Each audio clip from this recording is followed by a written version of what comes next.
অথচ আমির জামাত গ্যারান্টি দিয়েছেন চুরি থাকবে না, শুধু পায়খানা না, ৩৬,০০০ কোটি না, ৩৬ পয়সাও চুরি হবে না। 10 বছরের জন্য ছেড়ে দেন দেশটা।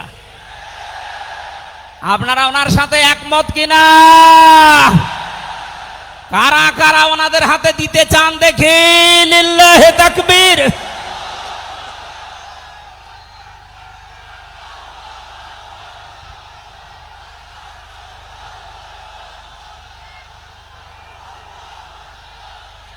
আলহামদুলিল্লাহ ভাই, এটা রেকর্ড হচ্ছে। এটা শুধু এই সামিয়ানার নিচে নেই, 18 কোটি মানুষ শুনতেছে। যারা এই ময়দানের থেকে হাত তোলা দেখে তারাও হাত তুলেছে। আমরা চাই এই হাত যেন আল্লাহর জন্য আপনারা তোলেন, মানুষকে দেখানোর জন্য না। সুতরাং আমরা যদি বিশ্ব নবী মুহাম্মদুর রাসূলুল্লাহর অনুসরণ আংশিক করি, আল্লাহর ভালোবাসা পাওয়া এখনো আমরা আরম্ভ করিনি। এই হিসাবে দেশের অনেক পীর, অনেক ইমাম, অনেক খতিব, অনেক আলেম, অনেক জনতা এখনো আল্লাহর ভালোবাসা পাওয়া আরম্ভ করেনি। গোনা মাফ, জান্নাত তো দূরের কথা। কারণ আল্লাহর ভালোবাসা যে পাওয়া আরম্ভ করবে, তার জীবনের গোনাগুলো আল্লাহ মাফ করবে, তাকে জান্নাতে দেবে। সুতরাং রাসূলুল্লাহ আমাদের একমাত্র আদর্শ হওয়ার কারণেই তাকে অনুসরণ করলে এ গ্যারান্টি পাওয়া যায় যে জীবনের গোনা আল্লাহ মাফ করে দেন। জোরে বলেন সুবহানাল্লাহ।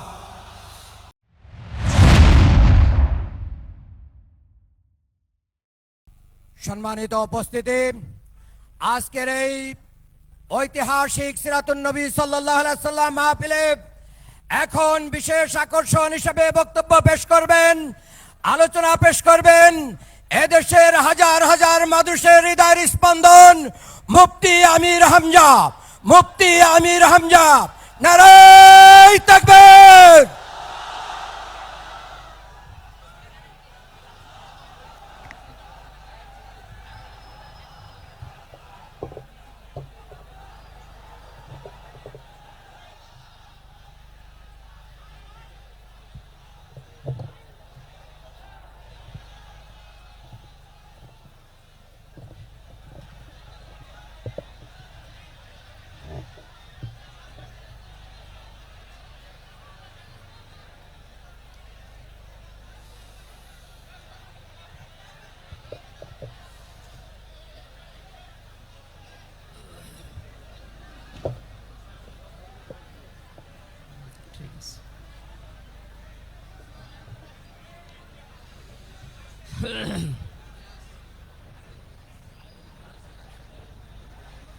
আসসালামু আলাইকুম ওয়া রাহমাতুল্লাহি ওয়া বারাকাতুহু।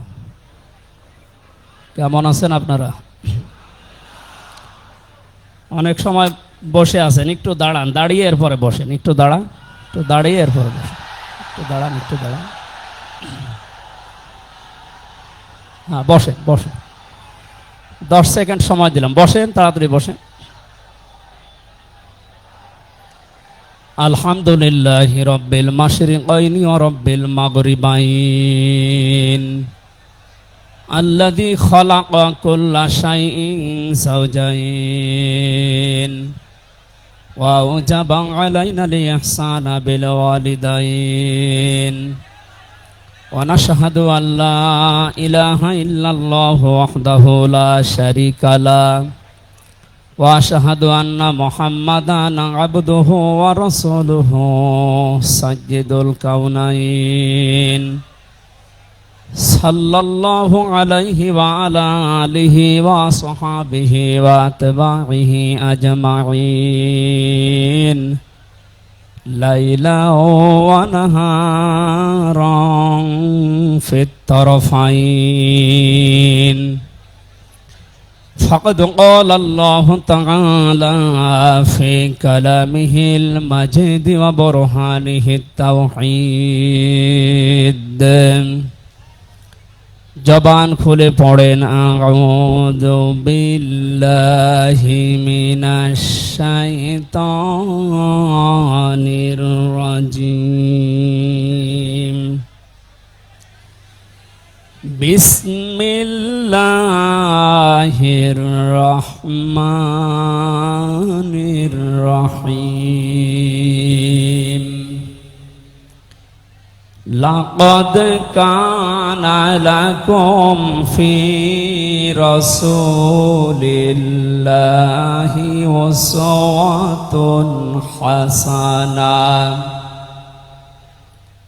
أسوة حسنة لمن كان يرجو الله واليوم الآخر وذكر الله كثيرا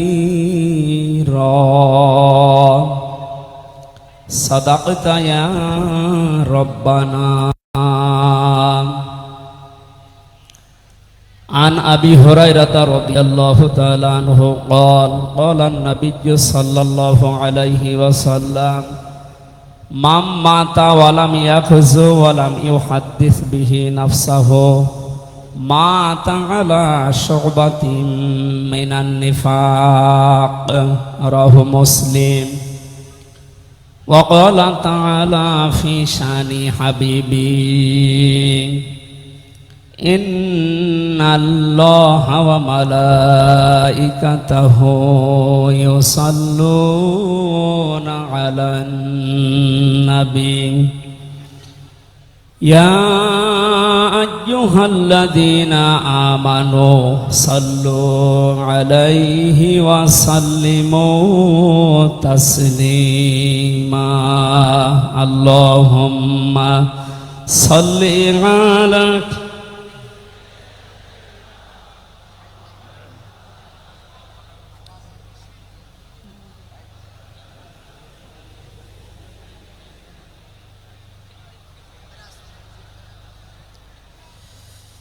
আলহামদুলিল্লাহ। জাতীয় সিরাত উদযাপন কমিটি ঐতিহাসিক সরোয়ার্দী উদ্যান ঢাকা বিশ্ব মানবতার মহান বন্ধু মুহাম্মদুর রাসূলুল্লাহ সাল্লাল্লাহু আলাইহি ওয়াসাল্লামের জীবন চরিত্র সম্পর্কে আলোচনার এই পবিত্র অনুষ্ঠানের সম্মানিত সভাপতি বিশিষ্ট আলেমে দ্বীন জনাব মাওলানা আবু তাহের জিহাদি দামাত বারকাতুহুল আলিয়া, মাহফিলের প্রধান অতিথি আন্দরকিল্লা শাহী জামে মসজিদের সম্মানিত খতিব আওলাদে রসুল আল্লামা আনোয়ার হুসাইন তাহের আল জাবের আল মাদানী মাদ্দাজিল্লুহুল আলিয়া, সম্মানিত অতিথিবৃন্দ, মঞ্চে বসা জাতীয় নেতৃবৃন্দ, সামনে বসা মুসলমান ভাইরা, পর্দার আড়ালের সম্মানিতা মা এবং বোনেরা, প্রশাসনের ভাইরা, প্রাণ প্রিয় ঢাকাবাসী, সবাইকে নিয়ে মহান রব্বুল ইজ্জাত আল জালালের দরবারে শুকরিয়া জানাচ্ছি, যিনি মহামানবের জীবন চরিত্র সম্পর্কে আলোচনার এই পবিত্র অনুষ্ঠানে আমাদেরকে হাজির হওয়ার তৌফিক দিলেন। জবান খুলে বলছি আলহামদুলিল্লাহ। কথা বলার প্রথমে আমি স্মরণ করছি 2024 সালের আগস্টের 5 তারিখ পর্যন্ত যারা মুক্তভাবে কথা বলার পরিবেশ তৈরি করে দেওয়ার জন্য নিজের জীবন পর্যন্ত দিয়ে গেলেন, শাহাদতের সর্বোচ্চ মাকাম আল্লাহ যেন তাদেরকে দান করেন। আমরা কিছু ভিডিও দেখতে পাচ্ছি, অনেকে বলছে তারা শহীদ হয়নি, তারা নিজেদের বুককে গলির সামনে অস্ত্রের সামনে পেতে আত্মহত্যা করেছে। তারা কাদের কাছ থেকে কি পেয়ে কি খেয়ে কথা বলছেন আমি জানি না। কোরআনে কারিমে আল্লাহ তাআলা 1500 বছর আগে জানিয়েছে। শহীদ এই শব্দটা আমাদের এই বাংলাদেশ, ভারত, পাকিস্তানে যেভাবে ব্যবহার হয়, এটা এত সস্তা বিষয় না, অনেক দামি বিষয়। শহীদদের ব্যাপারে কথা যেন মানুষ উল্টা পাল্টা না বলে, এজন্য মানুষের মুখের উপরে আল্লাহ নোটিশ জারি করে দিয়েছে। আল্লাহ পাক বলেন, ওয়ালা তাকুলু লিমান ইউকতালু ফি সাবিলিল্লাহি আমওয়াত বাল আহইয়াউন ইনদা বাল আহইয়াউ ওয়ালাকিন লা তাশউরুন। সূরা বাকারার 154 নম্বর আয়াতে আমি যতগুলো তাফসীর পড়েছি সব মুফাসসির আয়াতের ব্যাপারে একই বক্তব্য দিয়েছেন। আল্লাহ পাক তামাম দুনিয়ার সব মানুষের মুখের উপরে নোটিশ দিয়েছেন, ওয়ালা তাকুলু, কেউ এ কথা বলবা না যে মানুষগুলো আমি আল্লাহর জন্য জীবন দিয়েছে এরা মারা গেছে, কথা কখনো বলবা না। কারণ তারা জীবিত এবং তারা, তোমরা এই বিষয়টা বোঝো না, উপলব্ধি করতে পারো না। মুখের পরে মানুষ যেহেতু অন্তর দিয়ে ধারণা করতে পারে, এই জন্য আল্লাহ হৃদয়ের উপরে অন্তরের উপরেও নোটিশ দিয়েছেন, ওয়ালা তাহসাবান্নাল্লাযীনা কুতিলু ফী সাবিলিল্লাহি আমওয়াতা বাল আহইয়াউন ইনদা রাব্বিহিম ইরযাকুন। সূরা আলে ইমরানের 169 নম্বর আয়াতে আল্লাহ জানিয়েছেন, মুখ দিয়ে তো বলাই যাবে না যে শহীদরা মারা গেছে, এমনকি অন্তরে ধারণাও আনবে না যে শহীদরা মারা গেছে, বরং তারা জীবিত এবং আমি আল্লাহর কাছে তারা রিজিক প্রাপ্ত হচ্ছে। বলেন আল্লাহু আকবার।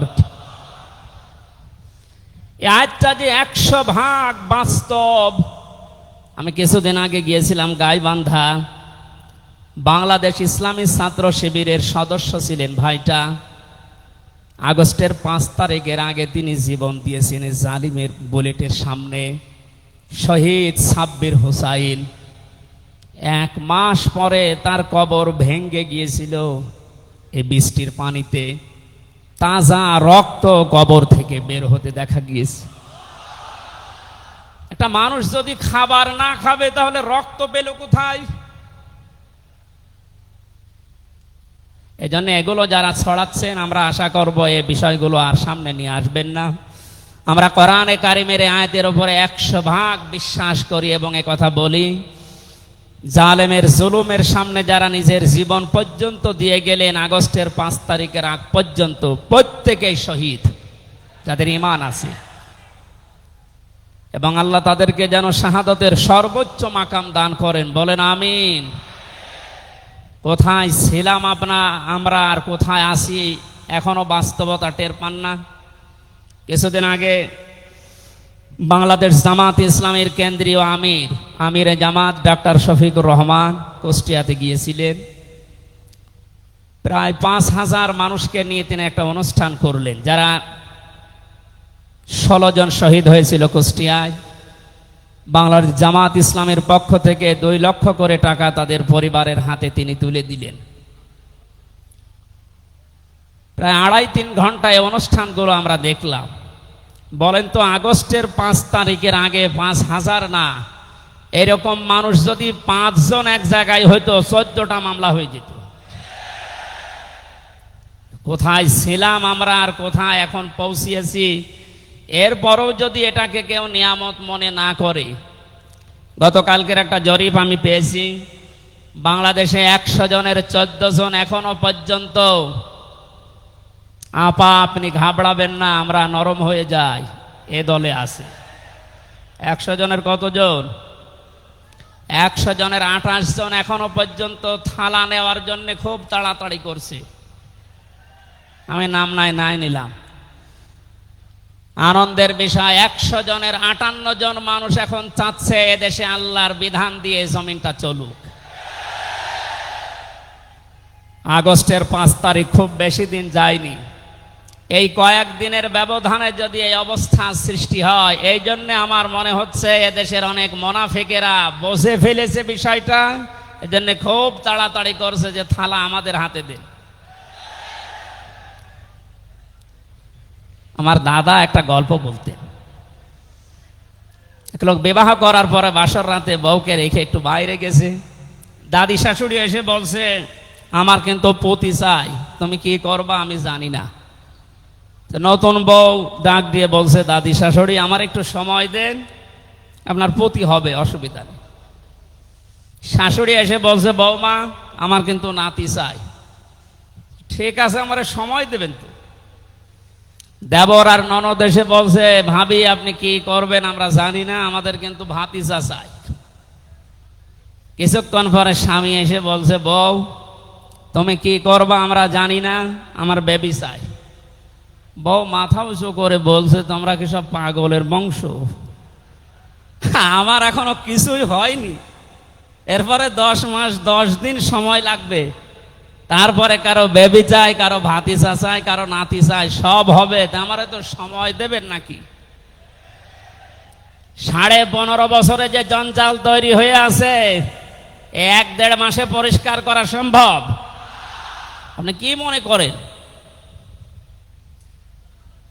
যারাই দায়িত্ব পেয়েছে ছাত্র জনতার হাত থেকে, দেশের মানুষের হাত থেকে, তাদেরকে তো একটু সময় দেবেন নাকি? কুষ্টিয়াতে বাংলাদেশ জামাতে ইসলামের শ্রদ্ধাভাজন আমির উনি সাংবাদিকদের জানিয়েছেন, আমরা সম্মানজনক এবং যুক্তিপূর্ণ সময় তাদেরকে দিতে চাই, যেন দিনের ভোট আর রাতে না হয়। কথা বলেন না কেন? সুতরাং সম্মানজনক সময় নিয়ে তারা ঠিক ব্যবস্থা করবে। যারা খুব তাড়াতাড়ি করছেন, 10 মাস 10 দিন সময় দেবেন না, এমনিতেই বেবি উনি কি ফ্ল্যাক্সি লোড করে নিয়ে আসবে বাড়ি থেকে। সুতরাং আমরা চাচ্ছি, সংস্কার যখন আরম্ভ হয়েছে দেশে, 1628টা চেয়ার আছে এই দেশের মেন চেয়ার, এই চেয়ার না, যিনি পালিয়েছে তার চেয়ার থেকে শুরু করে এদেশের ওসি সাহেবের চেয়ার পর্যন্ত আপনি গণনা করবেন, 1628টা চেয়ার হয়। আমরা চাই খুব তাড়াতাড়ি যারা দায়িত্বে আছেন এই 1628টা চেয়ার যেন খুব তাড়াতাড়ি পরিবর্তন করা হয়, কারণ এগুলো সব ওই জালেমদের দোষ। এগুলো পাল্টিয়ে বৈষম্যের শিকার হয়ে 15.5 বছর যারা ওএসডি হয়েছিলেন, যারা নিজেদের চেয়ার পর্যন্ত পৌঁছাতে পারে নাই, আমরা চাই তাদেরকে এই সমস্ত জায়গাগুলোতে দেওয়া হোক। জালেমদেরকে আল্লাহ হেদায়েত দেয় না, তার বাস্তব প্রমাণ কালকের একটা কল রেকর্ড। একজনের জন্মদিন নাকি গোপালগঞ্জে পালন করতে দেয়নি এক ওসি সাহেব, এই জন্য বাইরের দেশ থেকে তাকে হুমকি দিচ্ছে যে তার নাম লিস্ট করে রাখো, আমি যদি কোনোদিন আসি তার খবর কর। আমি কথাটা শোনার পরে মিলালাম, আল্লাহু লা ইয়াহদিল কওমাজ জালিমিন। আল্লাহ যে ইহদি দিয়েছেন মোজারে, বর্তমান ভবিষ্যৎ, প্রেজেন্ট ফিউচার, আল্লাহ তাআলা জানিয়েছেন যে আমি জালেমদেরকে হেদায়েত দিচ্ছি না, দেবও না। কালকের কল রেকর্ড শোনার পরে আমার মনে হচ্ছে ওনার কপালে হেদায়েত নেই এবং আল্লাহ দেবেও না। নয়তো এত কিছু হওয়ার পরেও এই লোকটা হুমকি দিতে পারে, আপনার বিশ্বাস হয়? হেদায়েত চাই না, কারণ আমরা হেদায়েত চাইলেও আল্লাহ দেবেন না। জালেমদের হেদায়েত দেবেন না, আল্লাহ নিজে জানিয়েছেন। কারণ জালেমদের বিরুদ্ধে মামলা দায়ের করবে আল্লাহ নিজে। এটা আমি বানালাম। সূরা শূরা 25 নম্বর পারা 6 নম্বর পৃষ্ঠার 13 নম্বর লাইনের 42 নম্বর আয়াতে আছে, ইন্নামাস সাবিলু আলাল্লাযীনা ইয়াযলিমুনান নাস, ইলা আখির আয়া। আল্লাহ পাক বলেন, অবশ্যই আমি আল্লাহ নিজে মামলা দায়ের করব, কেস করব, অভিযোগ দাখিল করব তাদের বিরুদ্ধে যারা মানুষ হয়ে মানুষের বিরুদ্ধে জুলুম করে।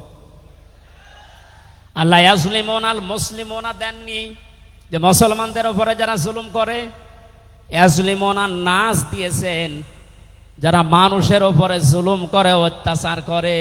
এরা আমির হামজার মামলার আসামি না, এরা সরাসরি আল্লাহর মামলার আসামি। 1628 জন যারাই ছিলেন, আর আপনারা কিন্তু বাংলাদেশের কারো মামলার আসামি না, সবাই এখন আল্লাহর মামলার আসামি। মামলার বাদী যত বড় হয়, মামলা তত কঠিন হয় এবং জামিন পাওয়াও তত কঠিন হয়। আপনারা জানেন আমি 3টি বছর জেলে ছিলাম।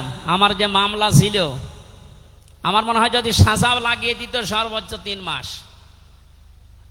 কিন্তু মামলার বাদী যেহেতু একেবারে আল্লাহর ওলি, এই জন্যে বহুবার মামলা সিএমএম কোর্ট, জজ কোর্ট, হাইকোর্টে ওঠার পরও বলে না, হবে না। এই কয়েকদিন আগে মামলা আমার সব খারিজ হয়ে গেছে। আমি মনে করলাম মাননীয় আদালতকে প্রশ্ন করি যে আমার এই মামলা তো আপনার কাছে 3 বছর ছিল, তো এতদিন তো কিছুই করেননি, হঠাৎ এখন বলছেন কোনো দোষ নেই, সব বেকসুর খালাস করে দিলাম। মামলাটা হাতে নিয়ে উনি বলছে এর ভেতরে তো কোনো মাল ম্যাটারেস নেই, কি দিয়ে বিচার করব, সব বাদ দিয়ে দিলাম। তো এতদিন এই কথা বললে তো আমার 3 বছর জেলে থাকা লাগে না।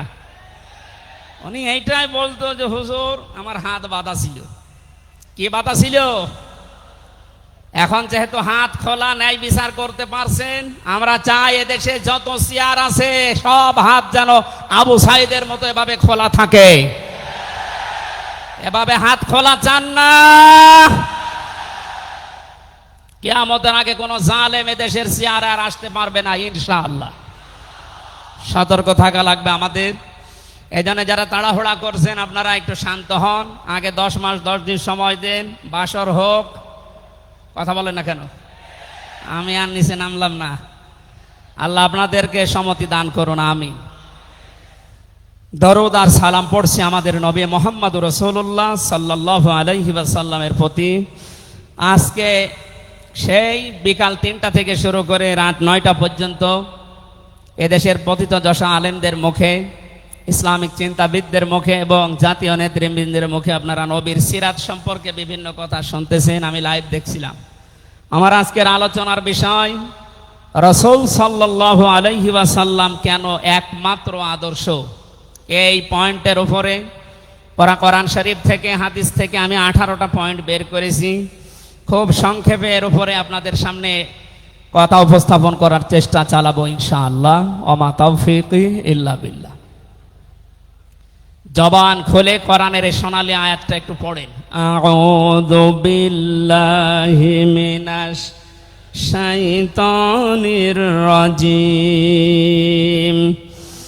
বিসমিল্লাহির রহমানির রহিম।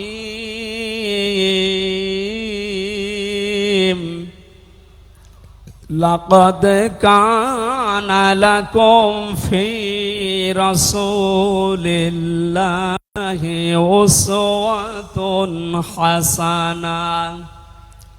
সাদাকতা ইয়া রব্বানা। সূরা আহজাব 21 নম্বর আয়াতের প্রথম অংশ আমরা তেলাওয়াত করলাম। আমার আলোচনার বিষয় হচ্ছে বিশ্বনবী কেন একমাত্র আদর্শ। এ পৃথিবীতে বহু মানুষকে আমরা আদর্শের সৈনিক হওয়ার ঘোষণা দিতে শুনি, তারা স্লোগান পর্যন্ত দেয় আমরা সবাই অমক সেনা, ভয় করি না বুলেট বোমা। আজকের আলোচনার পরে এটা ক্লিয়ার হবে, বিশ্বনবী বাদ দিয়ে অন্য কারো আদর্শের সেনার ঘোষণা যদি কেউ দেয়, এ মারা গেলে নবীর সুপারিশ থেকে বঞ্চিত ও চির জাহান্নামী। আমরা যেহেতু মানুষ এবং আমরা মুসলিম, আমরা জাহান্নামে যেতে চাই না। এই ছোট্ট ভুলের কারণে এই ভুলটা আজকে শুধরিয়ে নেব ইনশাআল্লাহ। সূরা আহজাব কোন সূরা বলেন তো?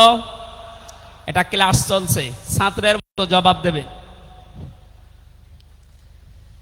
আহজাব শব্দের শাব্দিক অর্থ দল সমূহ। এর এক বচনে হচ্ছে হিজবুন। হিজবুন মানে দল। পৃথিবীতে দল আছে 2টা। প্রশ্ন আসতে পারে বাংলাদেশে প্রায় 73টার উপরে দল, আর দল 2টা মানে? হ্যাঁ, দল একটা হচ্ছে আল্লাহর দল, একটা হচ্ছে শয়তানের দল। আমরা সামনে বিস্তারিত ওই 2টা দলের উপরে কথা বলবো ইনশাআল্লাহ। দল করা লাগবে এই ঘোষণা আমির হামজার না আল্লাহর? এই শব্দটা শুনলে অনেকে মানধাত আমলের দিকে নিয়ে যায়। আপনি আলেম মানুষ, হুজুর মানুষ, ইমাম সাহেব মানুষ, আপনি দল দাঁড়িয়ে এগুলো করবেন কেন? কোরআনে কারিমের যদি কেউ একটা আয়াত অবিশ্বাস করে, আর ইমান থাকার কথা। আল্লাহ পাক বলেন ওয়ালতাকুম মিনকুম উম্মাতুন, তোমাদের ভেতরে অবশ্যই একটা দল থাকতেই হবে। তাহলে দল এই শব্দটা কোরআনে আছে না নেই? দল এই বাংলায় নেই, কিন্তু উম্মাতুন এই শব্দ তো আছে। আমি সেই দিন গাইবান্ধায় ওই দিন আলোচনা করার পরে একজন মুসলিম হয়েছিল, জিজ্ঞাসা করলাম। পরবর্তীতে ওই দিন আলোচনার বিষয় ছিল ভোট। উনি শিক্ষিত মানুষ, আমারে জিজ্ঞাসা করছে আপনি ভোটে শব্দ নিয়ে আসলেন, কোরআনে হাদিসে এই শব্দ আছে? এটা তো আরবি। হ্যাঁ আছে।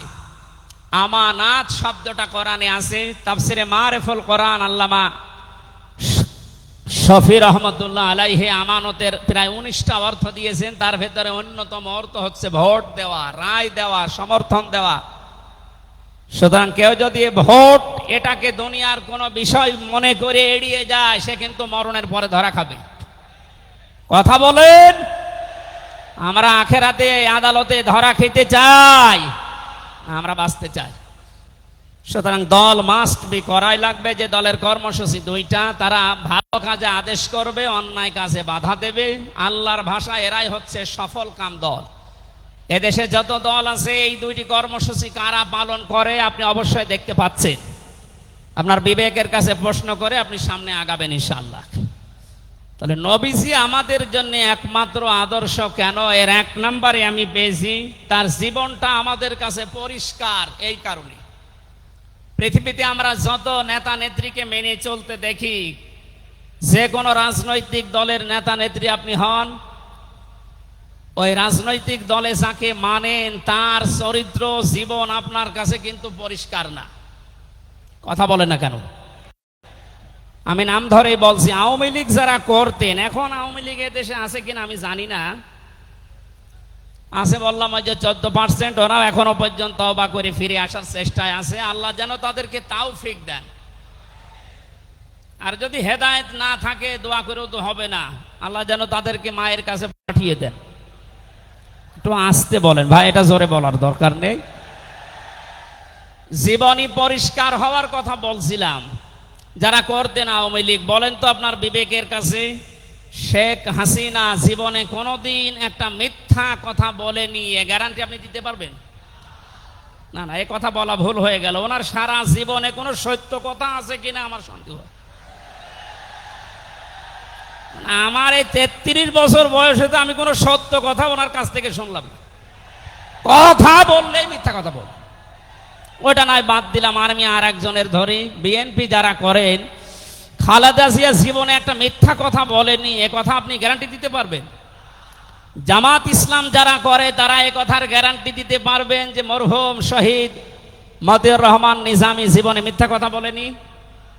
বলেন না। চরমনাই পীরের মুরিদ যারা, তারা কি গ্যারান্টি দিতে পারে সৈয়দ রেজাউল করিম জীবনেও মিথ্যা কথা বলেনি? একজনের ব্যাপারে গ্যারান্টি আছে, আল্লাহ নিজে গ্যারান্টি দিয়েছেন, তার 63 বছরে একটা মিথ্যা কথা নেই।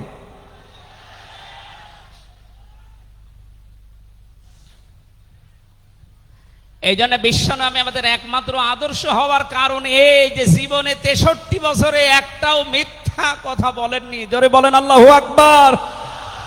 এটা যে কত বড় বিষয় আপনি চিন্তা করলে আপনি চিন্তার রেখা শেষ করতে পারবেন না। আমাদের দিনের ভেতরে 24 ঘন্টায় কত মিথ্যা আসে, আর তারপর 63 বছরের জীবনে একটা মিথ্যা কথা তিনি বলেননি। 2 নম্বরে পেয়েছি আমি, তিনি উন্নত চরিত্রের অধিকারী ছিলেন। এমন চরিত্র আল্লাহ তাকে দিয়েছিলেন। আমি 3 জন নবীর নাম পেয়েছি, আল্লাহর নামের সাথে তাদের নাম আল্লাহ মিলিয়ে দিয়েছেন। হযরত ইসমাঈল আলাইহিস সালামকে আল্লাহ ডাক দিয়েছিলেন গোলামিন হালিম, আমার সহনশীল বান্দা। হযরত ইসহাক নবীকে আল্লাহ বলেছিলেন গোলামিন আলিম, আমার জ্ঞানী বান্দা। আর মুহাম্মদ রাসূলুল্লাহকে আল্লাহ ডাক দিয়েছেন ওয়া ইন্নাকা লাআলা খুলুকিন আযীম। জোরে বলেন আল্লাহু আকবার। বৃষ্টি হচ্ছে না বাইরে? এখানে ওঠাউঠি করেন কেন? বসেন বসেন।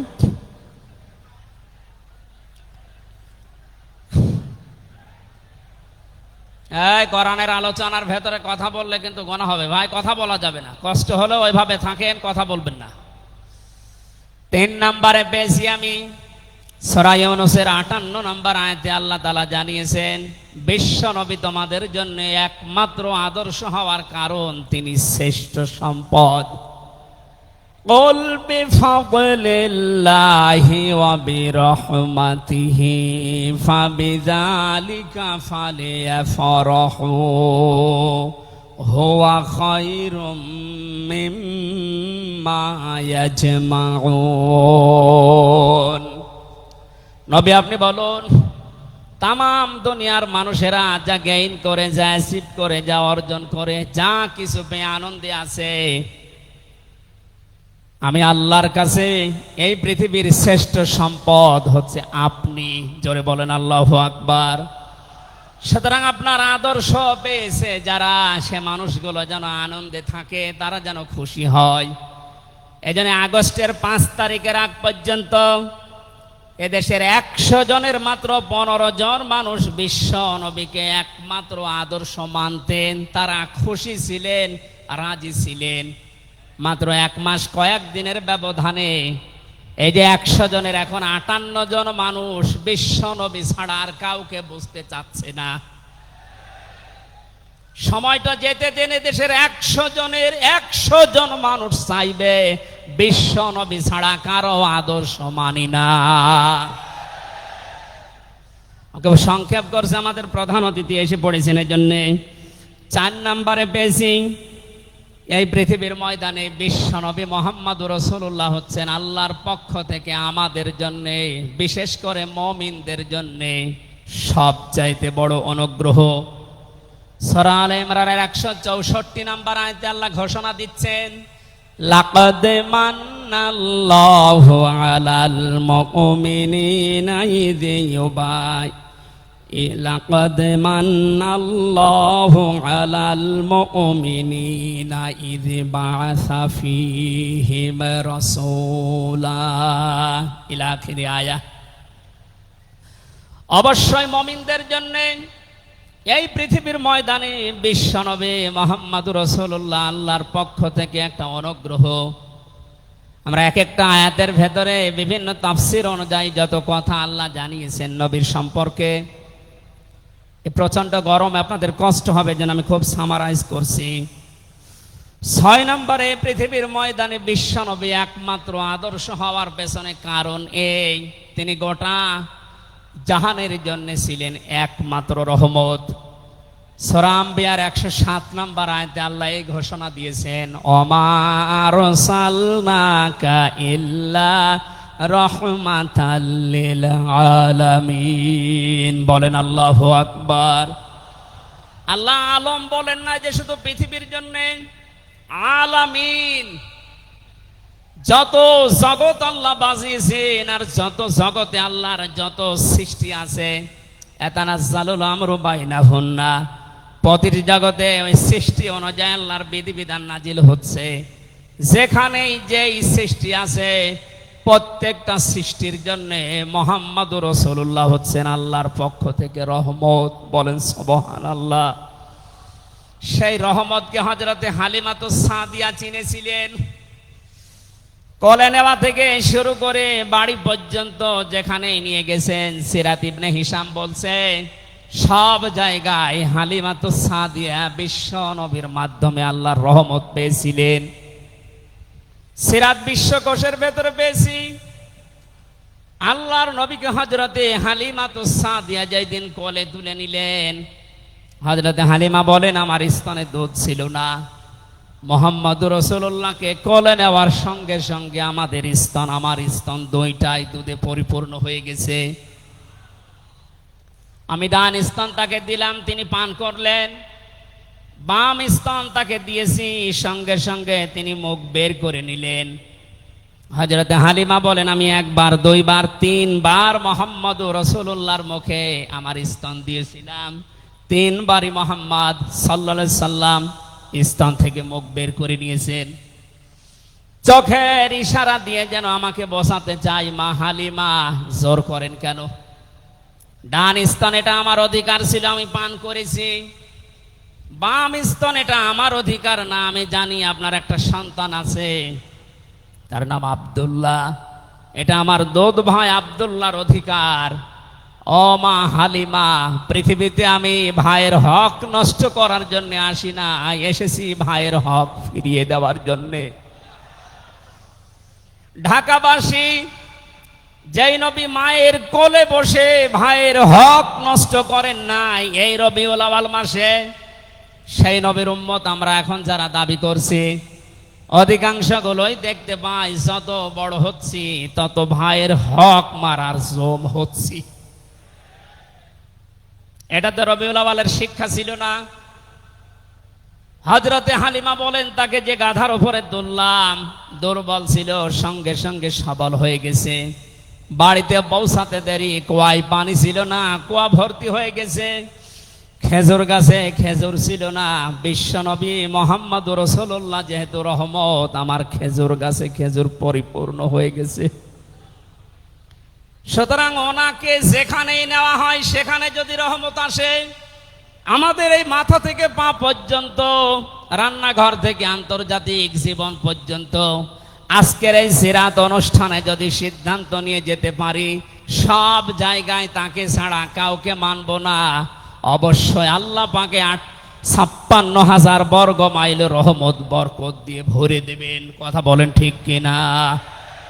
আল্লাহ যেন এটা দেন আমাদের মাধ্যমে, বলেন আমিন। 6 নাম্বারটা 7 নাম্বারটা খুব গুরুত্বপূর্ণ, এইটার ব্যাখ্যা করার জন্য আমি 8-10 মিনিট সময় নিলাম, একটু খেয়াল করবেন। বিশ্বনবী আমাদের একমাত্র আদর্শ, এই কারণে 7 নাম্বার পয়েন্টে আমি কোরআন থেকে নিয়েছি।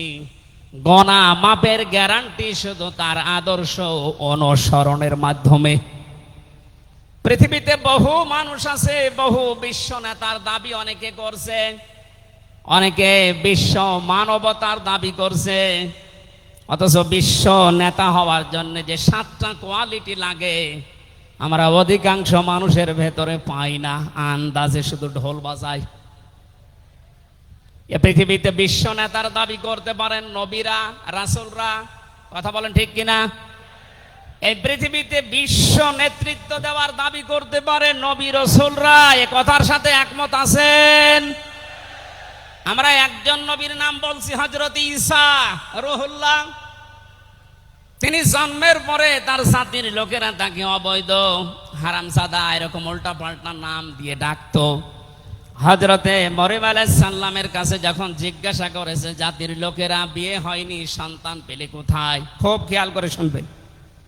হযরতে মরিয়ম ইশারা দিয়েছিলেন দোলনার দিকে, ফাশারাত ইলাইহি ক্বালু কাইফা নুকাল্লিমু মান কানা ফিল মাহদি সাবিয়্যা। তিনি ইশারা দিয়ে বললেন, এই যে দোলনায় যে ছেলেটা আছে ওকে জিজ্ঞাসা করো ওর জন্মের পরিচয় বলতে পারবে। ওরা বলছে ছোট্ট বাচ্চা কথা বলবে কি করে?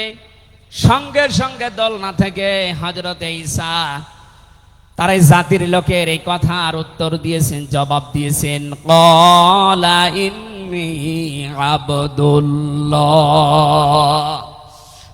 আতানিয়াল কিতাবা ওয়া জাআলানি নাবিয়্যা ওয়া জাআলানি মুবারাকান আইনামা কুনতু ওয়া আওসানি বিস-সালাতি ওয়াজ-যাকাতি মা দুমতু হাইয়্যা। বলেন আল্লাহু আকবার। দোলনা থেকে হযরত ঈসা বললেন, আমি অবৈধ সন্তান না, আমি জারজ না, আমি আল্লাহর বান্দা। আল্লাহ পাক আমাকে জামানায় নবী করে পাঠিয়েছেন এবং আমাকে সামনে কিতাব দেবেন। আমাকে তিনি ওসিয়ত করেছেন, আদেশ দিয়েছেন আমি যেন সালাত আদায় করি, যাকাত আদায় করি যতদিন আমি জীবিত আছি। আমার মার বাবার সাথে, মায়ের সাথে যেন আমি ভালো ব্যবহার করি। এখানে কয়েকটা পয়েন্টের দিকে তাকান। হযরতে ঈসা তিনি নিজের পরিচয় দিতে গিয়ে প্রথমে বললেন, আমি আব্দুল্লাহ, আল্লাহর বান্দা। আল্লাহ আমাকে জামানার নবী করে পাঠিয়েছেন এবং কিতাব সামনে আমাকে দেবেন। আজ পৃথিবীর ময়দানে যারা বিশ্ব নেতা হওয়ার কথা জানায়, যাদেরকে দাবি করা হয়, দেখেন তো এ মানুষগুলোর বাবা এক ধর্মের, মা আর এক ধর্মের। জন্ম আপনার আগে বৈধ হওয়া লাগবে, এরপরে বিশ্ব নেতা। যে 7টা পয়েন্ট আছে আয়াতের তাফসিরে, অত জোরে বলার দরকার নেই। আপনি বুঝলেই হবে। বিশ্ব নেতা হওয়ার জন্য প্রথম কোয়ালিটি থাকবে, আপনার জন্ম হওয়া লাগবে বৈধ। এ পৃথিবীর প্রত্যেকটা নবীর জন্ম ছিল বৈধ, কোন নবী অবৈধ না। কথা বলেন। অথচ এখন অনেককে এমন দাবি করে আকাশে তোলা হচ্ছে যার মা এক ধর্মের, বাবা আর এক ধর্মের। আমি বাকি 6টা নাই বললাম। ঢাকাবাসী, এবার আসেন তো সূরা আলে ইমরানের 131 নম্বর আয়াতের এই ব্যাখ্যাটা বলার জন্য আমি এই আশপাশে যাচ্ছিলাম। বিশ্ব নবীকে অনুসরণ করলে জীবনের গোনা মাপের গ্যারান্টি দিয়েছেন কে? এতদিন আয়াত যেভাবে শুনেছেন ওইভাবে না, যেহেতু এখন ডিজিটাল যুগ, ডিজিটাল কায়দায় শোনা লাগবে। কুল ইন কুনতুম তুহিব্বুনাল্লাহা ফাত্তাবিউনি ইউহিব্বুকুমুল্লাহ ওয়া ইয়াগফির লাকুম যুনুবাকুম আল্লাহু গফুরুর রহিম। এটা তাফসিরে ফি জিলালিল কোরআনে সাইয়্যিদ কুতুব বিস্তারিত দিয়েছেন। আমি শুধু ইঙ্গিত দিচ্ছি, একটু তাকান। আল্লাহ পাক বলেন, নবী আপনি বলুন, যদি আল্লাহকে ভালোবাসি এ দাবি তোমাদের থাকে, এ দাবি আমাদের আছে না নেই? আল্লাহকে আমরা ভালোবাসি এ দাবি আছে না নেই? আল্লাহ বলেন এ দাবি যারা করে তাদেরকে আপনি বলেন যে ফাত্তাবিউনি, তারা যেন আপনার অনুসরণ করে। আল্লাহ পাক বলেন তারা যদি আপনার অনুসরণ করে ইউহিব্বুকুমুল্লাহ, আমি আল্লাহ নিজেই তাদেরকে ভালোবাসা আরম্ভ করব। আমি যদি কাউকে ভালোবাসি তার জীবনের অপরাধগুলো মাফ করে দেই, আমি গফুর, আমি রহিম। এ পর্যন্ত বাংলা অর্থ ছিল। এবার আসেন ব্যাখ্যায়। এদিকে আসেন আপনারা, এদিকে আসেন। ফাত্তাবিউনি, আমার অনুসরণ করো, আমাকে দেখে দেখে চলো। এখন এই অনুসরণ করা লাগবে কি নবীজির জীবনের আংশিক না পূর্ণাঙ্গ? আরো জোরে বলেন, আংশিক না পূর্ণাঙ্গ? আব্দুল্লাহ ইবনে উবাইয়ের দিকে তাকান, এ লোকটা অনুসরণ করেছিল কিন্তু আংশিক। এই জন্য মুনাফিকের সর্দার হয়ে মারা গেছে। কথা বলেন ঠিক কিনা? তার নামাজ ছিল রসুলের মতো, রোজা ছিল রসুলের মতো, নবীজির পেছনে হজ করেছে, নবীজির সাথে, বিশ্ব নবীর সাথে ইফতারি করেছে, কিন্তু বিশ্ব নবী এই পৃথিবীর নেতা এটা সে মানত না। আজ বাংলা সহ বিশ্বে বহু মুসলমান এই থিওরিতে আছে, তারা নামাজ রসুলের মতো পড়ে, রোজা রসুলের মতো রাখে, কিন্তু সমাজ নবীজি, রাষ্ট্র নবীজি 10 বছর কোরআন দিয়ে চালিয়েছিলেন, এইটা মানতে তারা রাজি না। এ মানুষগুলোর অনুসরণ হচ্ছে আংশিক না পূর্ণাঙ্গ? সুতরাং আংশিক অনুসরণ করলে আল্লাহ কি আপনাকে ভালোবাসা আরম্ভ করবে? না। ইউহিব এটা মোজারে, বর্তমান, ভবিষ্যৎ, প্রেজেন্ট, ফিউচার। যখন আপনি পূর্ণাঙ্গ অনুসরণ করার জন্য দাড়ি থেকে, মাথা থেকে শুরু করে পা পর্যন্ত, রান্নাঘর থেকে শুরু করে আন্তর্জাতিক জীবন পর্যন্ত সব জায়গায় বিশ্ব নবীকে অনুসরণের সিদ্ধান্ত নিয়ে নেমে পড়বেন, আল্লাহ তখন ভালোবাসা আরম্ভ করবে। আয়াত অনুযায়ী দেশে এখনো যারা পূর্ণাঙ্গ অনুসরণ আরম্ভ করেননি, একটু নিজের দিকে তাকিয়ে ভাবেন তো।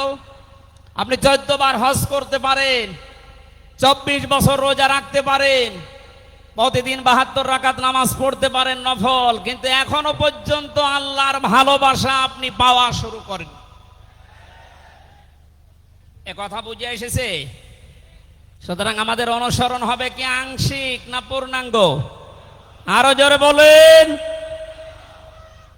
নবীজির মতো নামাজ পড়া যেমন, বিশ্ব নবীর মতো রাষ্ট্র চালাতেও হবে ওই রকম। নবীজি জানিয়েছেন, মান মাতা ওয়ালাম ইয়াখযু ওয়ালাম ইউহাদ্দিস বিহি নাফসাহু মাতা আলা শুবাতিন মিনান নিফাক। যে লোকটা মরে গেল কিন্তু তার এই চিন্তা ভাবনা ছিল না যে জমিন আল্লাহর কোরআন দিয়ে চলুক, এই লোকটা মুনাফিক হয়ে মরবে, কেউ তাকে বাঁচাতে পারবে না। অথচ এই হাদিসটা সামনে নিয়ে বাংলাদেশে আমরা এখনো অনেককে নামাজ পড়া, রোজা রাখা, দাড়ি রাখা, জুব্বা গায়ে দেওয়া মানুষকেও মুনাফিক হয়ে মরার সম্ভাবনা দেখতে পাচ্ছি। কথা বলে ঠিক কিনা? সুতরাং আমরা চাই নবীজি যেভাবে নামাজ পড়েছিলেন, বিশ্ব নবী যেভাবে রাষ্ট্র চালিয়েছিলেন, ওইভাবে আমাদের এই দেশটাও 10 বছর চলুক। আমিরে জামাত ডাক্তার শফিকুর রহমান কয়েকদিন আগে ঘোষণা দিয়েছেন 15 বছর লাগবে না, মাত্র 10টা বছর আমাদের হাতে দেন, আমরা গ্যারান্টি দিতে পারি এ দেশের মানুষকে। 9টা পয়েন্ট ওখানে উনি দিয়েছেন, সবগুলোর বাস্তবায়ন করে এই 16 কোটি মানুষকে উনি দেখাবেন। এটাকে আজ অনেকে রাজনীতি মনে করে উল্টাপাল্টা দিকে নিয়ে যাচ্ছেন। আমার বিশ্ববিদ্যালয়ে থাকাকালীন এক দুষ্টু বন্ধু ছিল, 10 বছর নবী কোরআন দিয়ে রাষ্ট্র চালিয়ে বলতে পেরেছিলেন খায়রুল কুরুনি করনি, আমার যুগ শ্রেষ্ঠ যুগ। আমাদের দেশটা 53 বছর স্বাধীন হয়েছে, 1 বছরও কোরআন দিয়ে চলেছে। এই জন্য তো কোনো জিনিস নিরাপদ না। আমার ছোট দাদা উনি বলছিলেন যে হজে যাওয়ার পরে দেখি একটা ঘড়ি পড়ে আছে, মোবাইল ঘড়ি। চিন্তা করলাম নেব না, মনের ভেতরে ভয়, যদি ধরা পড়ে যায় তাহলে তো মানুষ, এ দেশে তো ধরা পড়লে আবার হাত কেটে দেবে। দেশে যাওয়ার পরে মানুষ বলবে হাজী সাহেব চোর।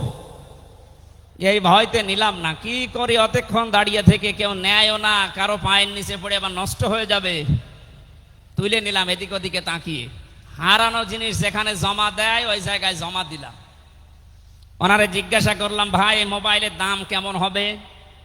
উনি আমারে বলছে ইয়া হাজিউল হজ্জাত আইনা বিলাদুকা, হে হাজি দেশ কোথায়? দাদা বলে জি তুমেন বাংলাদেশ। বাংলাদেশ থেকে এসেছি। আপনার বাংলাদেশের টাকার মান অনুযায়ী এই ঘড়ি মোবাইলের এটা দাম হবে 72,000 টাকা। কত? 72,000 টাকার মোবাইল পড়ে আছে, ঘড়ি কেউ নিচ্ছে না। এদেশে থাকবে? বলেন। সাধারণ মানুষের কাছে থাকা দূরের কথা, দরবেশের কাছে থাকবে 36,000 কোটি টাকা। আমার মনে হয় আমার 33 বছরের জীবনে গণনা করেও শেষ করতে পারবো না। পদ্মা সেতু আর একটা বানিয়ে এখনো 4,000 কোটি টাকা রাষ্ট্রে থেকে যেত। কথা বলুন। দরবেশ যদি এই করে, যেগুলো ধরবেশ ওগুলোর চরিত্র কি বলেন? এই জন্য এই বন্ধুটা আমারে বলছিল, আমির হামজা, আমি কুষ্টিয়া থেকে যাচ্ছিলাম ঢাকাতে একটা নর্মাল কোচে চড়ে, হঠাৎ আমার পেটে গন্ডগোল। সিরাজগঞ্জ রোড পার হওয়ার পর ড্রাইভারকে বললাম যে ভাই একটু দাঁড়ান, আমি নেমে যাব, আমার পেটে গন্ডগোল। ড্রাইভার বলছে গাড়ি থামবে না, একেবারে জায়গা মতো থামবে। আপনার যদি বেশি অসুবিধা হয় তো পেছনে সিট খালি আসে, বসে বসে আল্লাহ আল্লাহ করেন। বলছে আমার পেটে গন্ডগোল, একে আল্লাহ আল্লাহ থামে? পেছনে যে দেখি কয়েকটা সিট খালি পড়ে আছে, ওই যে পলিথিন দেয় বমি করার জন্য, একটা নিলাম। 2 সিটের মাঝে বসে ওই কাজ করলাম। চিন্তা করলাম এটা যদি রেখে চলে যায় তাহলে আমার তো বদনাম হয়ে যাবে। পকেট থেকে একটা সাদা রুমাল ছিল, ওইটা বের করলাম, টাইট করে বাঁধলাম। পেছনের সালানা খুলে ফেলে দেব, আল্লাহর ইশারা পেছনে আসছিল মোটরসাইকেলওয়ালা। পড়বে কি পড়বে একেবারে মোটরসাইকেলের সামনে। ও বলছে জালনা দিয়ে তাকিয়ে আছি, দেখলাম মোটরসাইকেলওয়ালা এদিকে ওদিকে তাকিয়ে ও মনে করছে নতুন রুমালে থপ করে পড়লো কি। এ রুমাল যখন নতুন, ভেতরের জিনিসও মনে হয় নতুনই হবে। ও বলে তুলে নিল, ও বাড়ি যে টের পাবে যে কোন নতুন জিনিস। এই জন্য বলছে হামজা, আমাদের দেশে পায়খানা পর্যন্ত নিরাপদে নেই, এর বাস্তব প্রমাণ আমারটা। অথচ আমিরে জামাত গ্যারান্টি দিয়েছেন চুরি থাকবে না, শুধু পায়খানা না, 36,000 কোটি না, 36 পয়সাও চুরি হবে না। 10 বছরের জন্য ছেড়ে দেন দেশটা। আপনারা ওনার সাথে একমত কিনা? কারা কারা ওনাদের হাতে দিতে চান দেখি? লিল্লাহি তাকবীর।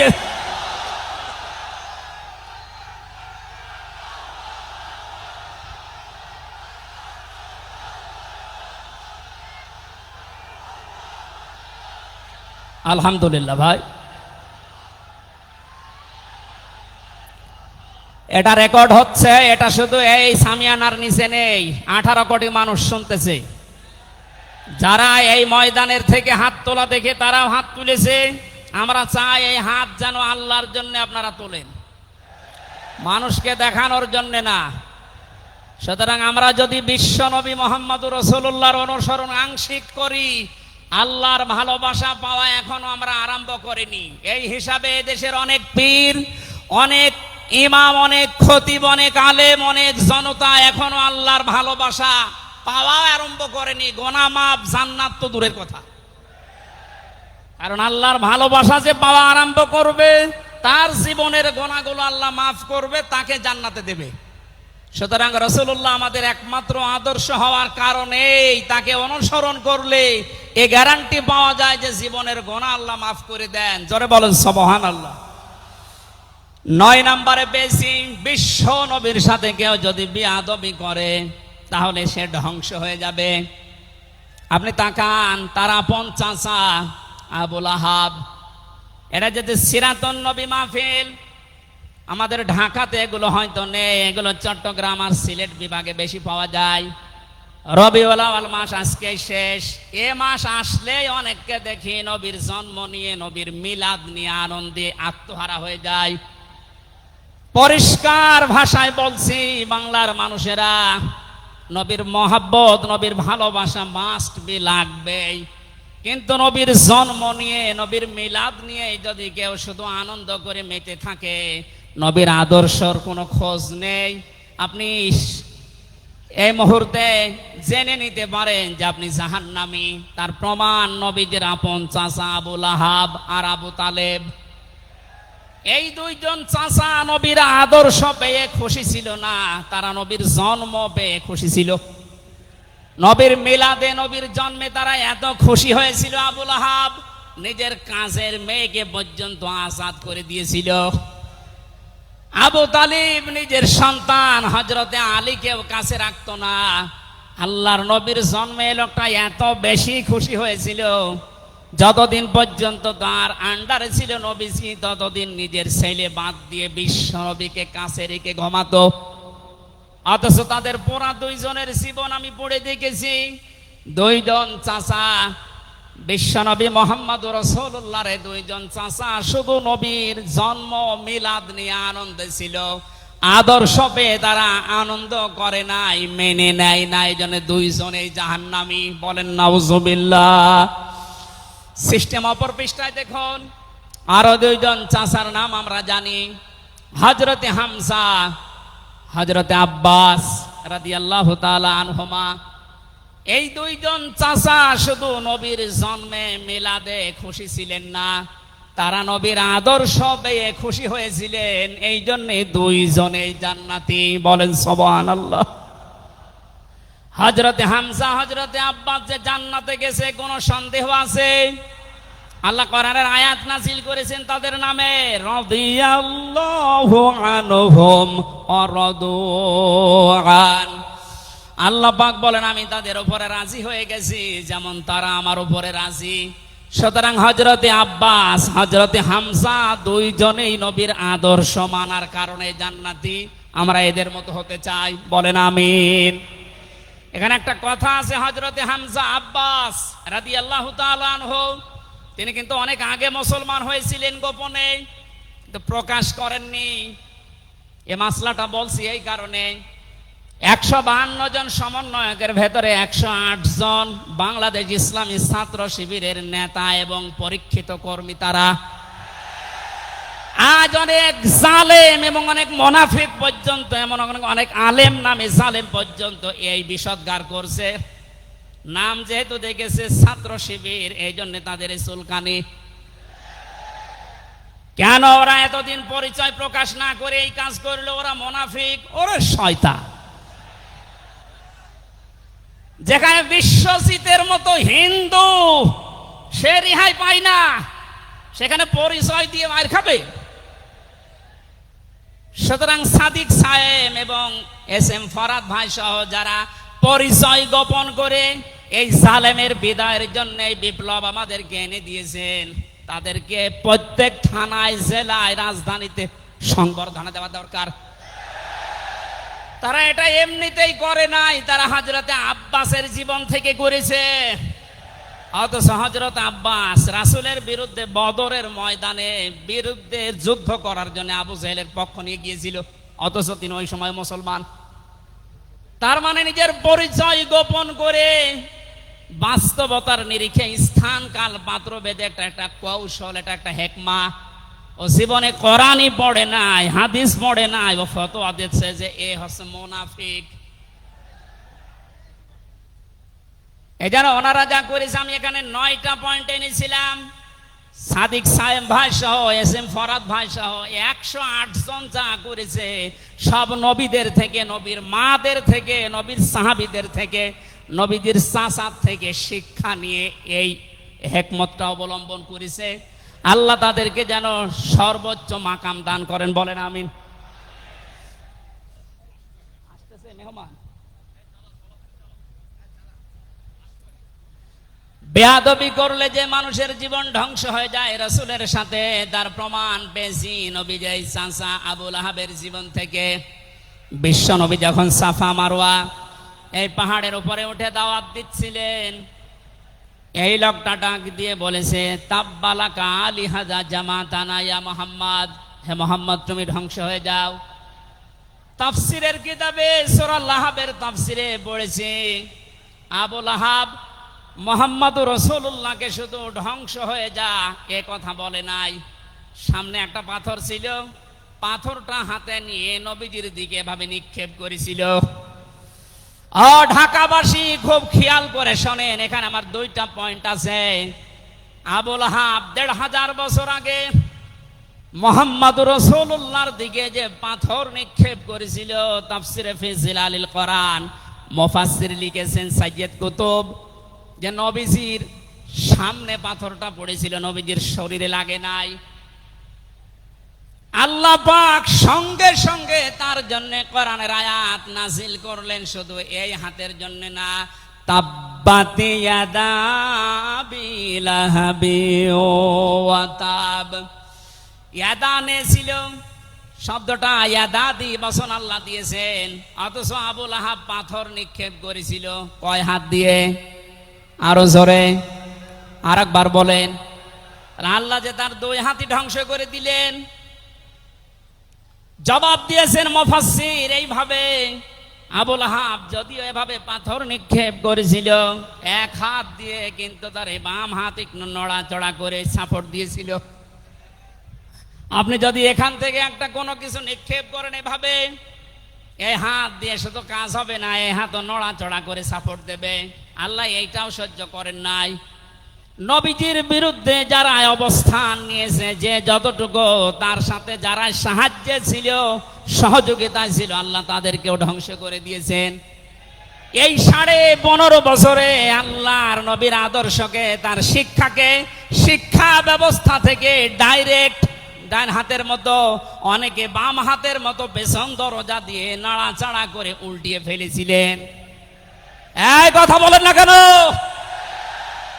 হযরতে আবু বকর আর নবীজির সেই সারে গারে সুরের সেই ঘটনাটা আমাদের শিক্ষা ব্যবস্থা এখন আর নেই, এগুলো তুলে ওখানে বাবার জীবনী বসিয়েছেন।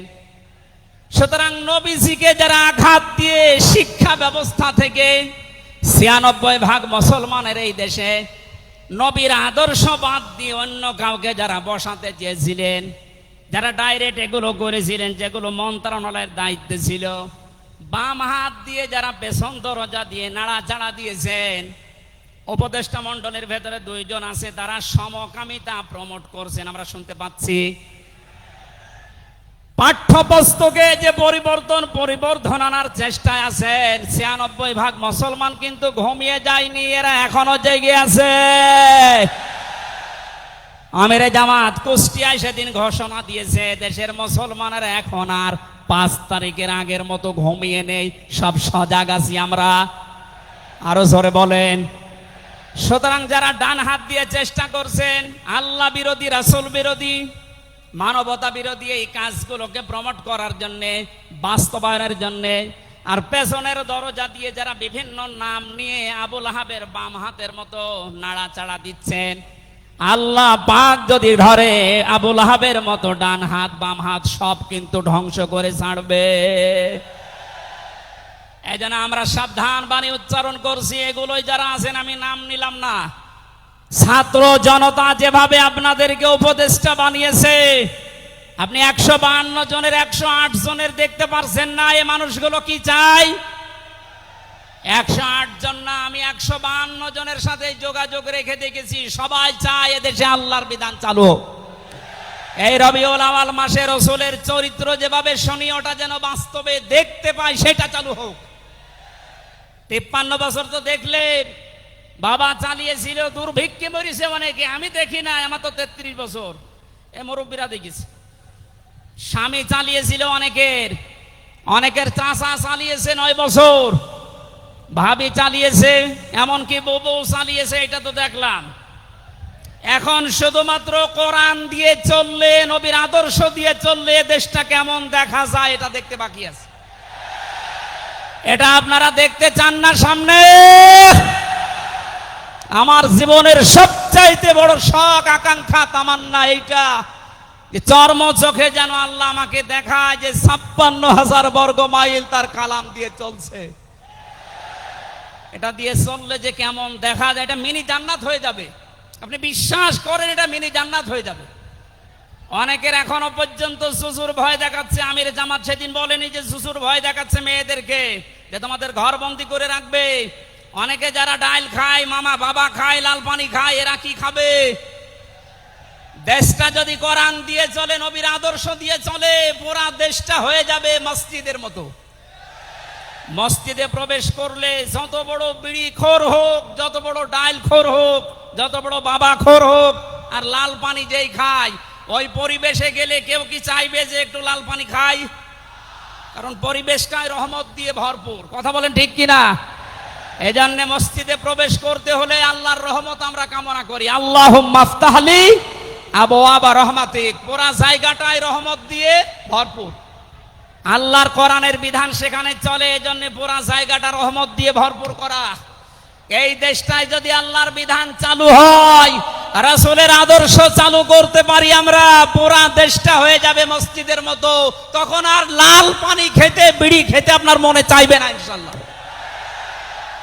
আপনি জান্নাতি হয়ে মারা যেতে পারবেন, এই গ্যারান্টি আমরা দিতে পারি। সুতরাং আমরা রাসূলের সাথে কোনো বিয়াদবি যেন না করি। আমার মনে হয় মেহমান এসে গেছে আমাদের মাঝখানে।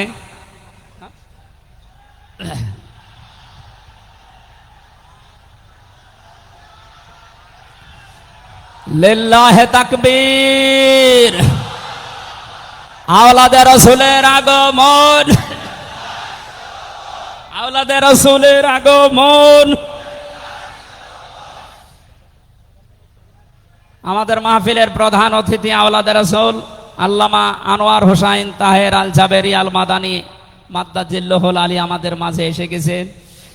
আমরা যে প্রচন্ড গরমে আপনারা কষ্ট পাচ্ছেন, এবং উনি যেহেতু এসে গেছে, এখন আর কথা বলা মনে হয় ঠিক হবে না। আমি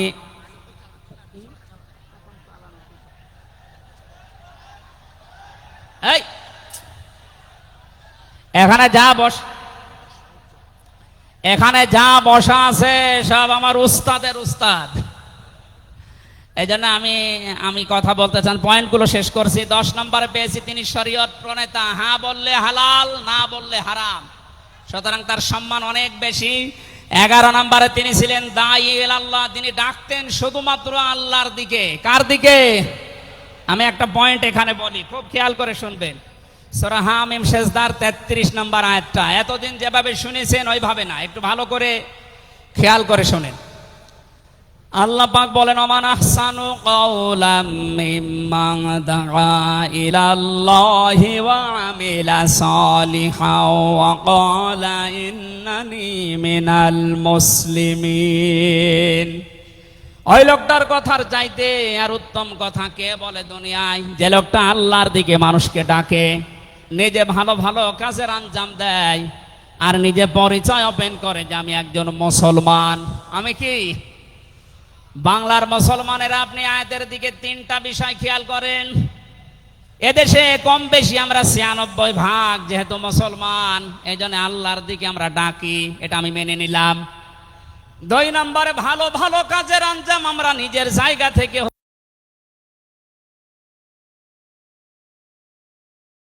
ওয়াকালা ইন্নানি মিনাল মুসলিমিন, আমি মুসলমান।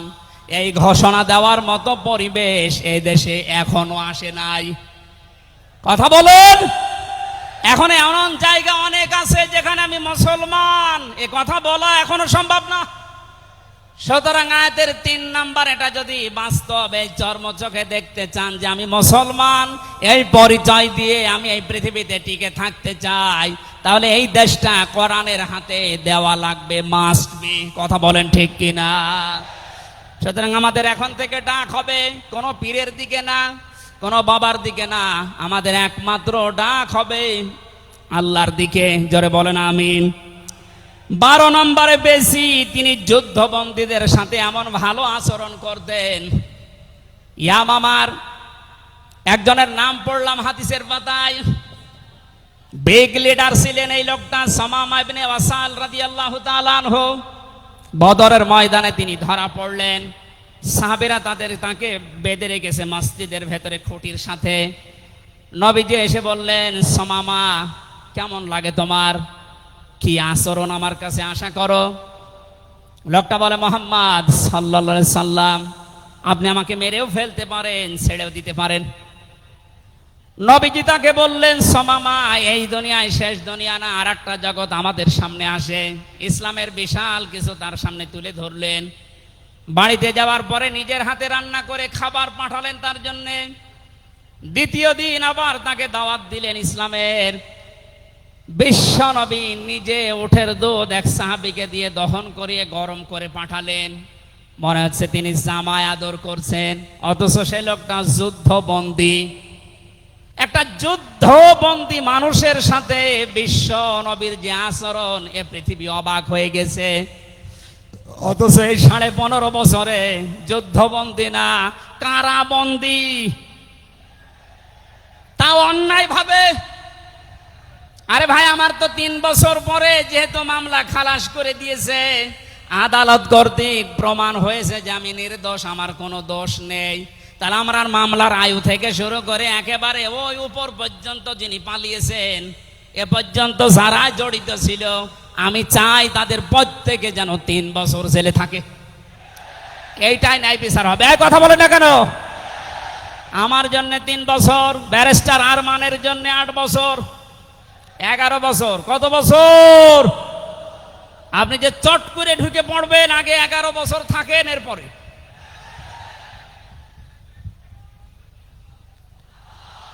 সুতরাং বাস্তবতা এইটাই। শত্রুদের সাথে তিনি যুদ্ধবন্দীদের সাথে কি আচরণ করলেন, আর আমরা অন্যায় ভাবে কারাবন্দীদের সাথে। আমি তো অন্যেরটা জানি না, নিজেরটার সাথে বলছি। এই যে মুরব্বী মানুষ বসে আছে মাওলানা রফিকুল ইসলাম খান, এই মুরব্বীর পায়ে বেড়ি দিয়ে, হাতে হ্যান্ডকাপ দিয়ে, মাথায় দড়ি দিয়ে মনে হচ্ছে গরু টেনে নিয়ে যাচ্ছে। আমার 11 ঘন্টা টাঙিয়ে রেখেছিল,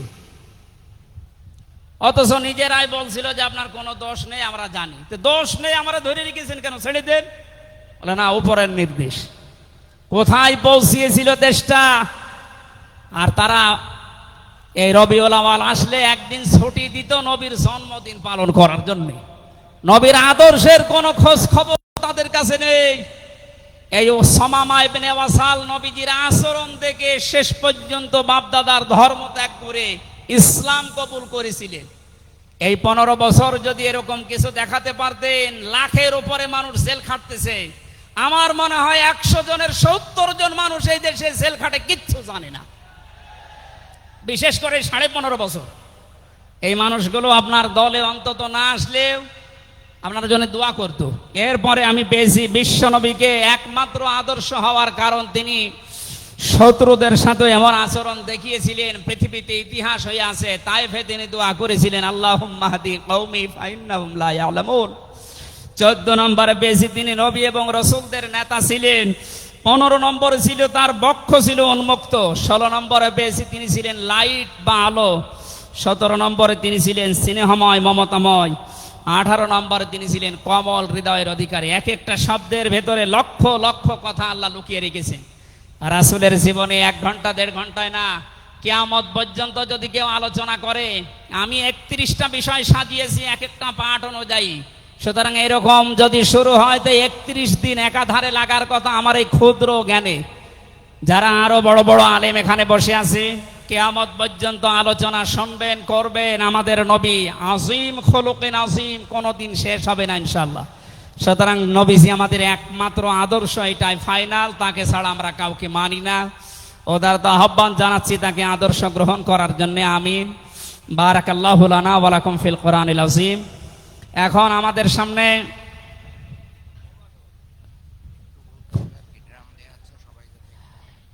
এমনিতেই অনেক খরচ হয়েছে মাহফিলের জন্য, আপনারা দেখতে পাচ্ছেন কত টাকা খরচ। আপনি হিসাব করলে আপনার হিসাবে ধরবে না।